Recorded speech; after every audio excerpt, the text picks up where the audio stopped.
Welcome to this week's Teacher Devotion. Today we're going to talk about the grace of giving and how that an attitude of gratitude will give you more joy. In 2 Corinthians 8:7, the scripture says, "But since you excel in everything, in faith, in speech, in knowledge, in complete earnestness, and in the love we have kindled in you, see that you also excel in the grace of giving." Do you ever feel that you're carrying the biggest load at school? Do you ever feel that other teachers or parents are not doing their part? Do you ever resent having to do those little things that they're overlooking?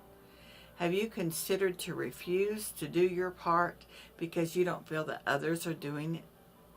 One day, when I became frustrated with all the little tasks I was being asked to do, I made the statement, "I am nothing more than a servant around here."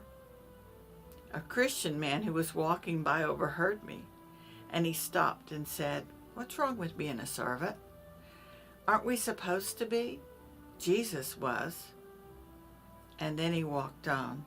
I ducked my head, I smiled, and I continued my task, knowing that he had spoken the truth. God offers us grace to give, whether it is time or money, energy, friendship, or love, if we are willing to accept the position of a servant.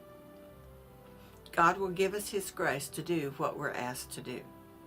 In Luke 17:7-9, Jesus explained that a servant should not expect to be thanked for doing his duty. Why was I becoming so angry in my serving? The answer jumped out at me: rights. I was holding on to my rights.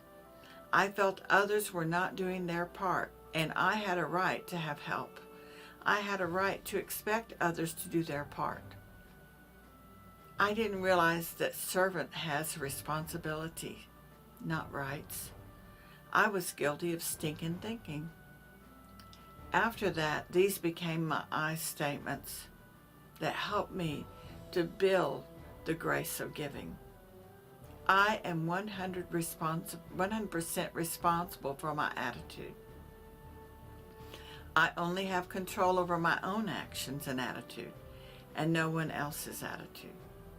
I can only change me, not anybody else.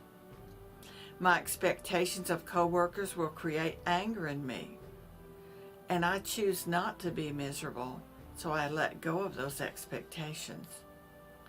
I could choose to serve my coworkers and have no expectations of them.